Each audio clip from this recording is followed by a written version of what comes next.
അയ്യോ, നാളെ വാങ്ങാനുള്ള സാധനങ്ങളുടെ ലിസ്റ്റ് നാളെ തന്നാ പോരെ? ഇത് അതല്ല, വായിച്ചു നോക്ക്.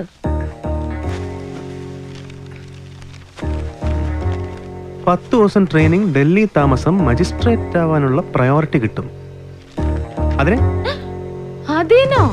ദേ ചെറുചായ, ഈ ദൈവങ്ങൾക്ക് ഹിന്ദുന്നും ക്രിസ്ത്യാനിന്നൊന്നും ഇല്ലെന്ന് പറയുന്ന നേരാ. അന്ന് അഭിരാമിയുടെ വീട്ടിലെ ഞാൻ പൂജാ ദിവസം നന്നായി പ്രാർത്ഥിച്ചു, ഇവളുമാരുടെ ജാട കുറയ്ക്കാൻ ഒരു വഴി കാണിച്ചു തരണേന്ന്. തന്നു. ചെറുചായൻ എന്തായാലും ഡൽഹിക്ക് പോയേ പറ്റൂ. നീ എന്തൊക്കെയാ പറയുന്നത്? 10 ദിവസം ഈ വീട് വിട്ട്, നിന്നെ വിട്ട്, നിനക്കിഷ്ടപ്പെട്ട് സാമ്പാറും തീയിലും ഉണ്ടാക്കി തരാതെ ഞാൻ ഡൽഹിക്ക് പോണമെന്നോ? No, I can't. എനിക്ക് അറിയാം വിഷമം, പക്ഷെ ഇതൊക്കെ നമ്മുടെ അഭിമാനത്തിന് വേണ്ടിയല്ലേ. നോക്കിയേ, പപ്പയുള്ളപ്പോഴാ കത്ത് വന്നത്. ഇംഗ്ലീഷ് ആയതുകൊണ്ട് പപ്പ പറഞ്ഞപ്പോൾ എനിക്ക് കാര്യമൊക്കെ മനസ്സിലായ. ഞാൻ അപ്പ തന്നെ ഷർട്ടും പാന്റും ഒക്കെ തേച്ചെടുത്ത് വെച്ചു. ആദ്യമായിട്ടായതുകൊണ്ട് ഒരു ഷർട്ട് കരിഞ്ഞും പോയി. ഷർട്ട് കരിഞ്ഞാലും വേണ്ടില്ല, നിന്റെ ഇഷ്ടം നടക്കട്ടെ.